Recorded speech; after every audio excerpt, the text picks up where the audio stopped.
Hey guys, Rich with Rich Rebuilds here, and last week I unveiled a car that seemed to make some people very excited and some, well, maybe confused. It was an Audi RS7 powered by a twin turbo V8 making 560 horsepower, my first fully gas powered car on the channel. I tried testing the waters last year with my BMW i8, a 3-cylinder hybrid, and you guys seemed to like it, and now I introduced a fully gas car, and well, it seems like you guys like it as well.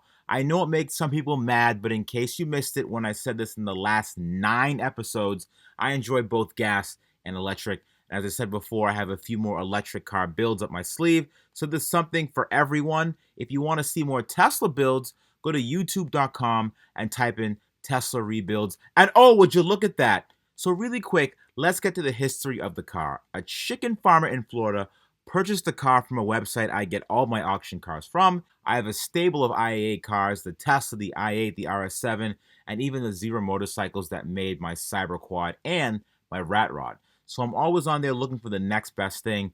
And if you want to try to recreate the Rich Rebuild stable, there's an i8 for sale. It's local to me. It runs and drives, which are arguably two of the most important attributes a car can have. And it does need front end work, but it's your chance to get into one for cheap. The second car is this California Camry 2019. I'm having a hard time even seeing what's wrong with this one. It only has 9,000 miles on it. No airbags went off. I think this is the one. If you do get this one, call the Electrified Garage and get a Stage 1 boost kit to get your 0 to 60 under 4 seconds. Sign up at www.iaai.com and use the code SAVE50 for half off registration, and you can start bidding on cars today. Now, today we're going to work on the RS7 that I recently purchased from a random chicken farmer in Florida. He spent a month rebuilding it from a wreck, but lost focus when another car he was more interested in came up, and he didn't really get a chance to fully finish it. So the car sat in the field, and of course, Mother Nature started reclaiming the car as its own. Frogs, various lizards had made it its home, and typical Florida fashion, after I had the car delivered, I found a snake inside the car. Now, I am not afraid of snakes, but when you find a snake inside of your car, you are now afraid of snakes. Now, I was looking for a replacement for my Tesla, so I decided to go for it. I pulled the trigger on the RS7. I took it to my friend Lee's shop, and it needs new tires. 4 wheels have rash. Brakes need some love, misfiring code, check engine light. At the last but not least, the rear trunk damage. The body shop that fixed it did a terrible job. Clever, but terrible. So in this episode, I'm going to replace the rear trunk floor. That's right.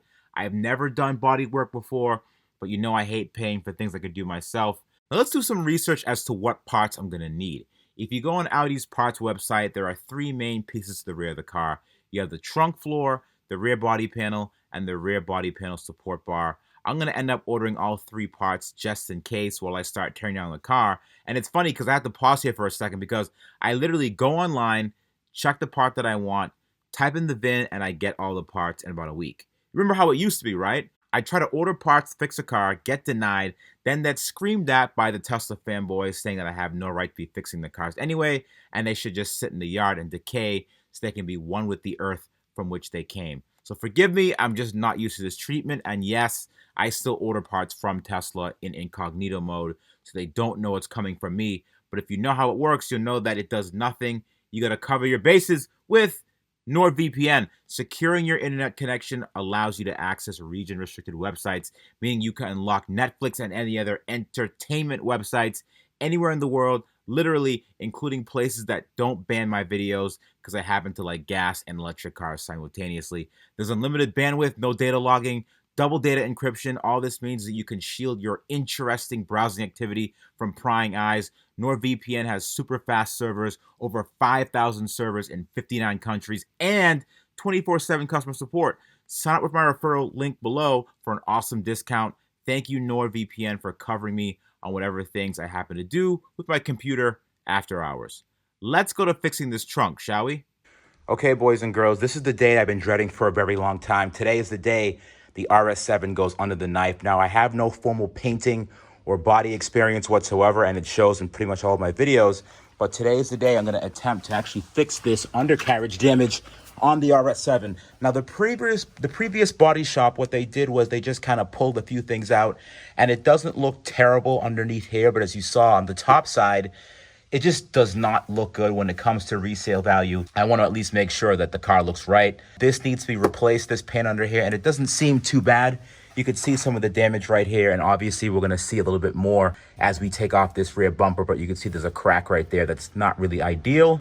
And over on this side, there's a couple bumps and scratches. Maybe someone actually uses a jacking point at one point, I'm not really sure. But we're gonna attempt to remove this. We have to go on the top side and the bottom side. We're gonna open the rear hatch, remove the air compressor tank, the battery, and all the other electronics that house in this section right here. And we're gonna attempt to remove this, but I'll tell you right now, this is not gonna be as easy as it seems in the least bit. You can see this piece is torn right here. I have a replacement for that piece, which is good, but now it's just a matter of figuring out how to cut past all this glue. Again, I have no formal training whatsoever, but I am YouTube certified. Actually, I'm not even YouTube certified. What the hell am I talking about? I gotta say that Audi A7 taillights are probably the easiest ones I've ever seen to remove. You remove this plastic cover, just like that.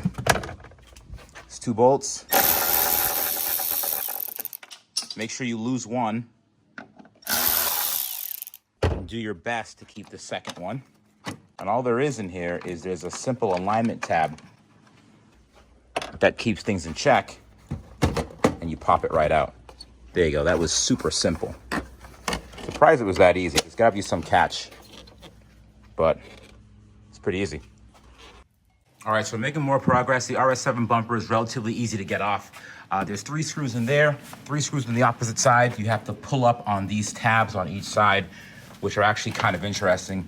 After you pull up on those tabs and you get the fender well screws on that side, and you pop out these tabs, it should actually come out relatively simply. Let's get this out. Whoa, damn, this is a heavy bumper. Holy crap, this is heavy. Huh. All right, so I finally got the rear bumper off. There was actually a lot of connectors back here. You have the parking distance sensors, the rear bumper sensors, a bunch of modules back here that were kind of surprising. And also, it looks like this piece fell off the actual rear tub. I don't really know where in the rear tub this fell off, but it's actually just not looking so good. Also, if you look at my hands, they are still very ashy, but again, I will say it, these are working man's hands. Feel free to send me some cocoa butter in my link in the description box with my address. So either way, this is surprisingly heavy, this rear bumper. I was actually shocked as to how heavy this was. If you look here, there's actually a nest forming because this car literally sat for so long.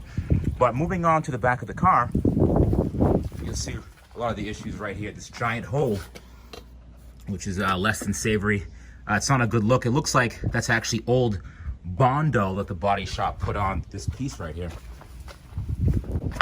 Looks like, again, that's old hardened Bondo that they put at the back of it.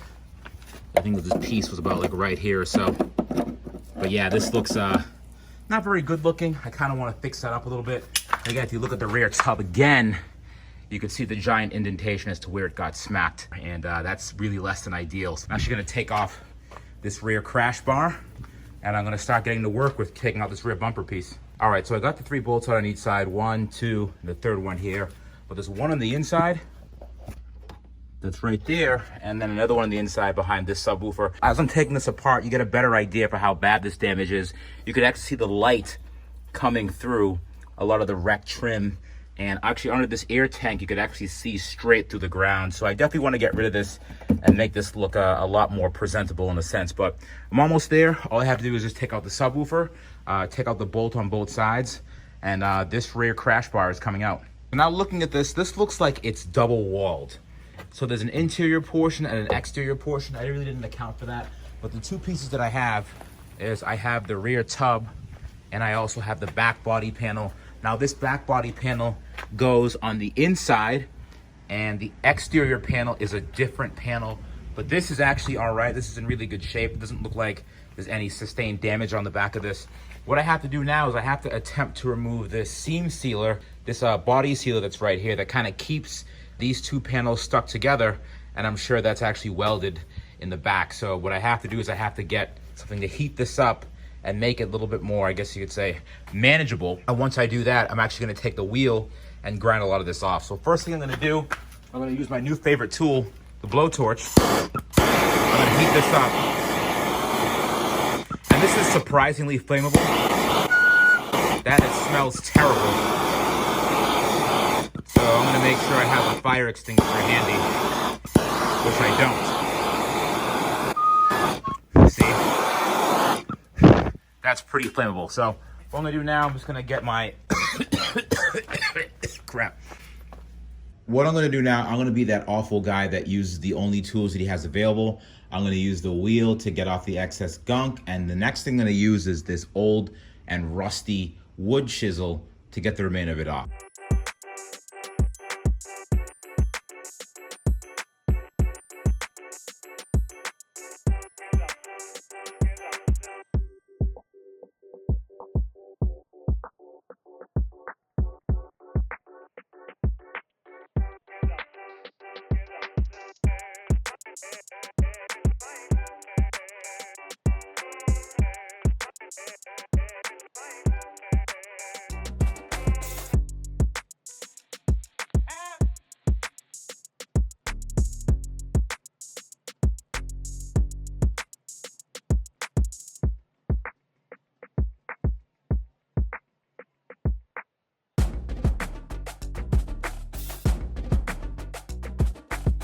Okay, so now we're getting to the fun part. I have to remove these spot welds on this back panel.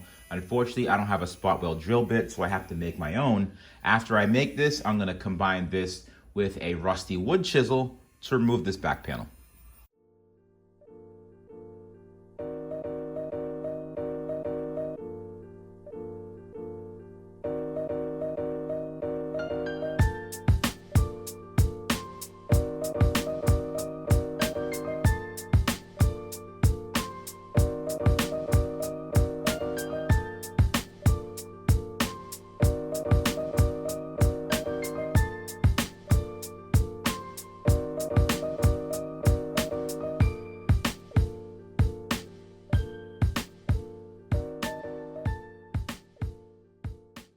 I must say I'm pretty proud of myself. I got some tools that I also desperately needed. I actually got the correct tool to put out these spot welds, and this is a lot easier and better than using what I was using before.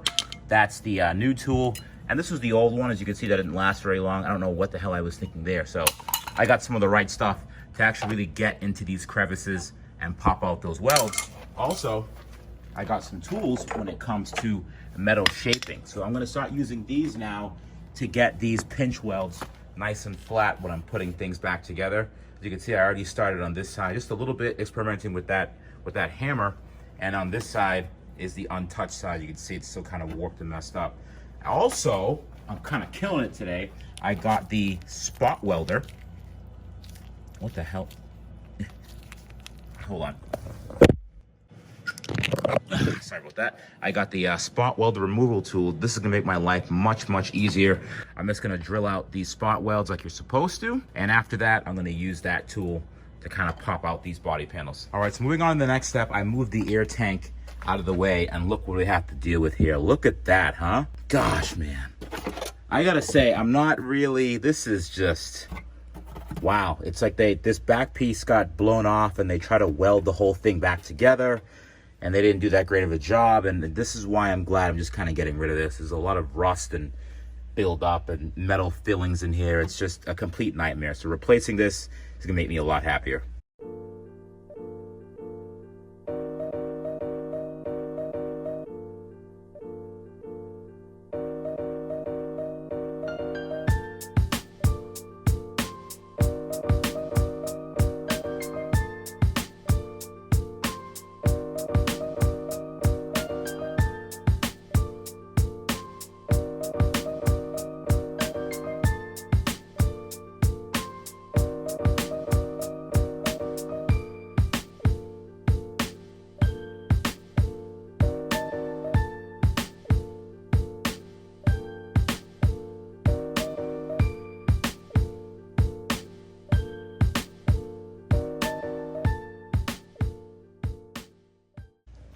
Okay, so you can see I just kind of went ham and completely destroyed the middle of this rear section. So now what I want to do is I need to get the remainder of this section out, and I'm actually going to use my new drill bit. As you can see, I started using it right there, and it makes things 10 times easier.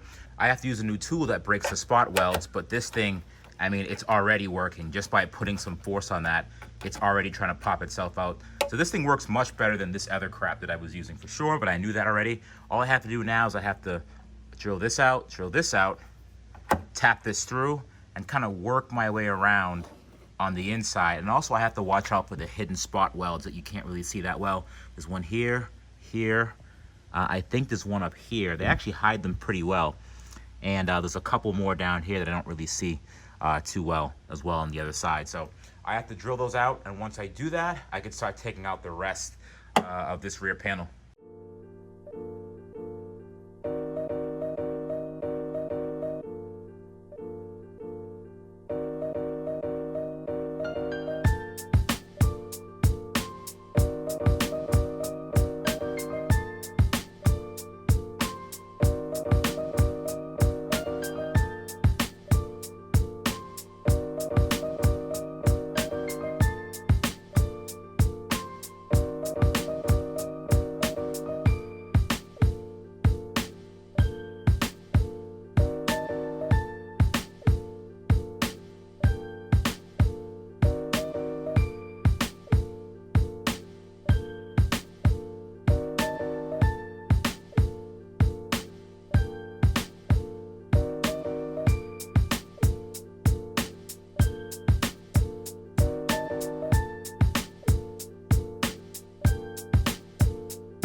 Okay, so now I have to do my best to get this thing out of here. What I'm looking at right now is underneath what I just cut out of the vehicle, and these are the bolts that I have to undo to get to the air suspension compressor itself, mounted to the bottom of this tub. But after looking at this, I'm not going to take the entire tub out. I'm just going to take this cross section where the seam is folded. I'm not going to go all the way to the back seats of the trunk. That could be kind of a pain in the butt. But what I'm going to do, I'm going to pop these out, take this out, and take the air suspension tank out. Oh, not air suspension tank, but the compressor. And I should be good to go. Okay, all right, I got that cover off. And now this is the compressor itself. So this doesn't seem too bad. I think it's just a bolt here and a bolt here. Where's the rest of it? Oh, and the third one is already out. That third one was actually part of the shield that was back there. But this is a pretty cool design, how they mount it on the exterior of the vehicle. So obviously it leads to a little bit less noise, but I think that's really it. All the connectors run on the bottom side of the car, so there's nothing that pushes through on the top of the tank. So this is a good thing.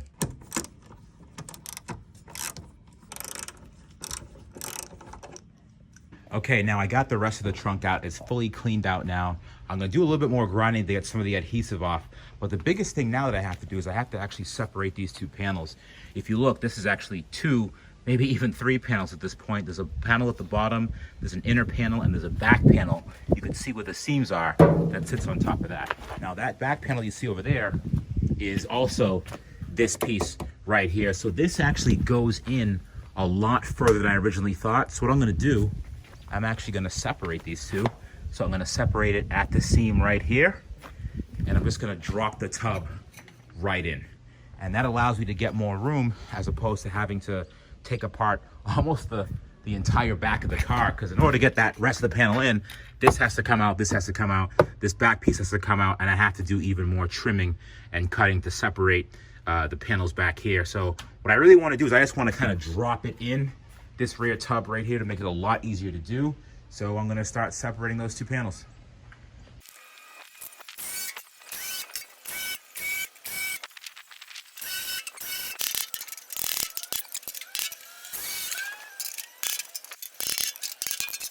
So this actually came out really, really clean. I am shocked. I only made one boo-boo and put a hole in there. Actually, I made three boo-boos, one hole there, and one hole there.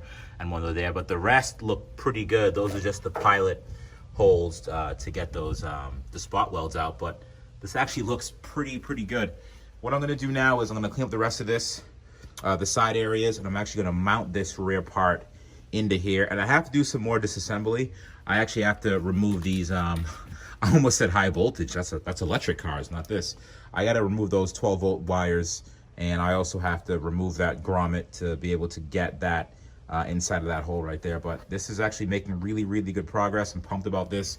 All I really have to do now is I have to clean up around this area, make sure it's a nice position in order to adhere to. I'm gonna put the structural bond, and I'm gonna actually put rivets all around it to secure it in place. All right, so here we are after a couple of hours of work. As you can see, this actually ended up really nice. Surprisingly, I did not drill through these panels. Most people will screw up drilling through these panels, but I am very proud of myself. I did not do that. There are no holes in here, and I feel very proud to say that. What I still have to do is I still have to grind these down, because a lot of this area here, I actually tore off the metal instead of doing a really clean cut, but I'm gonna go through here and get that nice and flat to the surface. But this is looking pretty good so far. I'm gonna clean a lot of this up, use a wire wheel, get a lot of that gunk out, all that glue, adhesive that was there before, but this is pretty much ready to start rocking. I'm gonna clean this up too. That's some more adhesive. There's some more adhesive on this side as well. So I'll be taking the wheel, cutting all of this out, cleaning a lot of this up, and then we're almost ready to start putting the rear trunk in. Did a lot of sanding back here, and I got this to a really nice surface. I have probably another like 15, 20 minutes more sanding to do to get this nice and smooth. But once I do that, I'm gonna apply the 3M panel bond. And that might sound kind of crazy to you, but in the Audi repair instructions, it actually tells you to do that. Because what happens is when, let's try that again.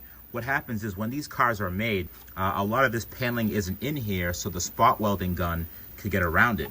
But once this trunk tub is inside of here, the spot welds are a lot more difficult to get to. So they actually use panel bond, believe it or not. They use a very strong adhesive to glue this into the place. Nowadays, a lot of the newer vehicles are just, a lot of it's just panel bonding and a handful of spot welds here and there. So I'm gonna be getting the 3M glue they recommend in the official repair manual. The guide calls for a 3M panel bond adhesive. I have to make sure this is a nice roughed up surface. I'm gonna rub this down with rubbing alcohol and get this nice and prepped.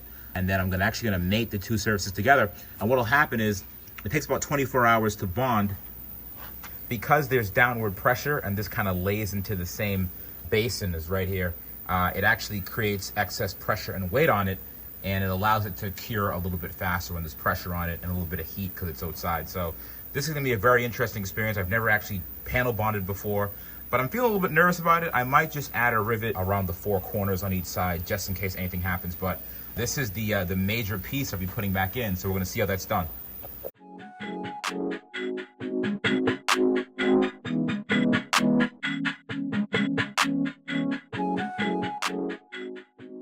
Okay, so right now I'm just doing a test fit of this rear panel. I have these screws in, it seems to line up pretty well. What I have to do next is I have to grind some of this coating off on each side. What I'm gonna be doing, I'm gonna be bonding this metal right here to the metal that you see underneath. So I'm actually gonna sand the back of this, sand the front of this, sand this as well. Sand this on both sides, just so it makes a really good bond with this metal and this one right here. And then of course, first, I'm gonna put the, let's see, the weld-on primer. Now there's a big debate as to whether or not you actually have to use this or not, the spray-on weld-through primer. I'm not really sure what you guys think. I think it's kind of 50-50. I've been hearing all kinds of arguments over the internet about how, you know, it doesn't provide a good bond between the two surfaces, but I guess to say to do things right, I will spray that first, but first let me get some grinding done, get both surfaces nice and smooth to adhere to. And then what I'm gonna do before that, I'm actually gonna clean up the inside as well and get the epoxy going. Remember, I still have the body panel mender from 3M that I'm gonna put on the inside just to make sure this is a permanent bond to that. And then combine that with the spot welding. This is gonna be a really, really strong hold.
what I'm gonna do underneath is I'm actually gonna put this Rust-Oleum rubberized paintable undercoating underneath to get that nice and coated. That also does like minor sound deadening and also reduces any chance of rust, but that looks a lot better than it did before. Yeah, this looks pretty good, man. Pretty pumped about this so far.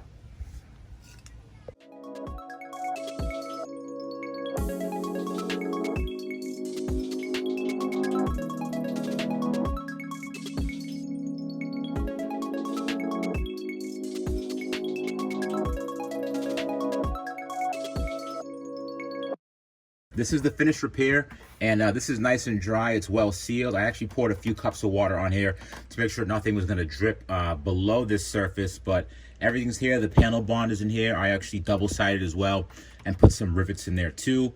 But this is nice and secure. This really isn't going anywhere. It's secure all the way around, secure in the front, and as well as the back. I don't know if you remember what this was like before, but before this was all open. It had holes where you could actually see the outside. But this is pretty well sealed. I'm kind of proud of this. It doesn't look pretty. I wish I smoothed that out a little bit more. What you could do is you get some, I heard you get some rubbing alcohol and make that a little bit smoother, but there's no gaps in there whatsoever. Now looking at the underside, I did the same thing for the underneath, and I put the sealant there too. If you look right here, there's additional sealant that runs along the bottom channel. I'm gonna pop out the old tabs that I have, the old rubber grommets from the old, what do you call it? The old trunk pan floor, to get that out as well. And then to look at the old carnage, you can kind of see what we have here. This is the old stuff. Look at this. This is absolutely shocking what came out of this car before. But if you look at the old repair, that was a pretty nasty repair. Like, I just could look at that. I just couldn't live with having that in the car. If you look at this too, that kind of looks pretty bad. But I have to cut all that out, and it's just crazy. Look at all this stuff, and this is the previous panel that I tried to repair, ended up replacing, but I could have actually fixed that up pretty nicely. The bottom of that's nice and smooth. The top just needs a little bit more pushing in, maybe some Bondo, but I decided against it. I figured, you know what? I'm just gonna go ahead and I'm gonna fix this the right way, just by replacing the panel altogether. What I'm waiting for now is I'm waiting for the trunk liners to come in. There's some trunk carpeting that I need for this car, and apparently it's on back order everywhere, like everything else is right now. What I'm gonna do right now is I actually wanna start it. I wanna get this thing going to see, you know, how it sounds, make sure the car still functions properly, because that's definitely a big deal. I'm gonna hook up the battery terminals and take it for its first start. Let's see. Okay. All right, here we go.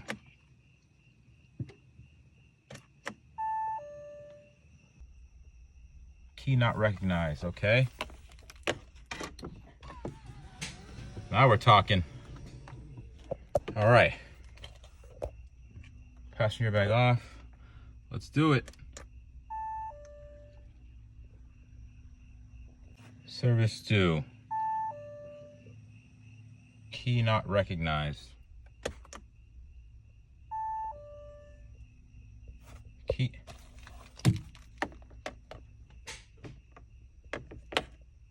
It says starting engine, never starts.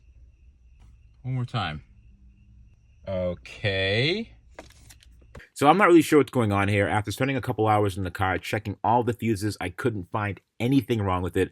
So I called Lee over. He came by with this Audi diagnostic tool, and guess what? He couldn't see anything either. One thing that's interesting, though, with the key proximity is that he was able to tell that the key proximity sensor in the trunk was missing. The software did come back and say that that was no longer in the trunk. I have no idea where that is. I tried to backtrack and look at the footage to see where it could have gone, and this is the last known place that it was. So unfortunately, I have to order another one of these. But I will say that tool did come in handy, and after changing the fobs in the keys, still it wasn't working. Finally, I decided to look on top of the battery, and we found out that the pyro fuse blew for the car. This fuse right here, made in China, this is an aftermarket, the third-party one that the previous owner put in the car, that blew, but the car gave no indication whatsoever that that wasn't working. Nothing in the VCDS, just nothing at all. The car just plain wouldn't start. I think the previous owner put this here to save some money because they didn't really want to buy an OEM one for a couple hundred. I'm not really sure why it popped, but I have been hearing cases of these blowing in the past because they're not as reliable as the others. So what I'm going to do is I'm actually going ahead and jump these terminals, and after I jump them, this is what happened.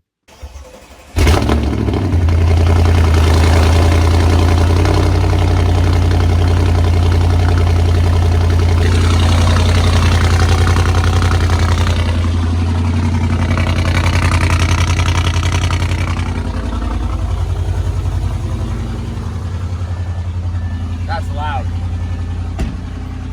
Wow, that's loud. Jeez Louise. The car started just fine. Unfortunately, it was still throwing the proximity errors. I have to look for that piece, or what I'll probably do is I'll probably end up going online, but I'm not really sure if this part has to be programmed or not.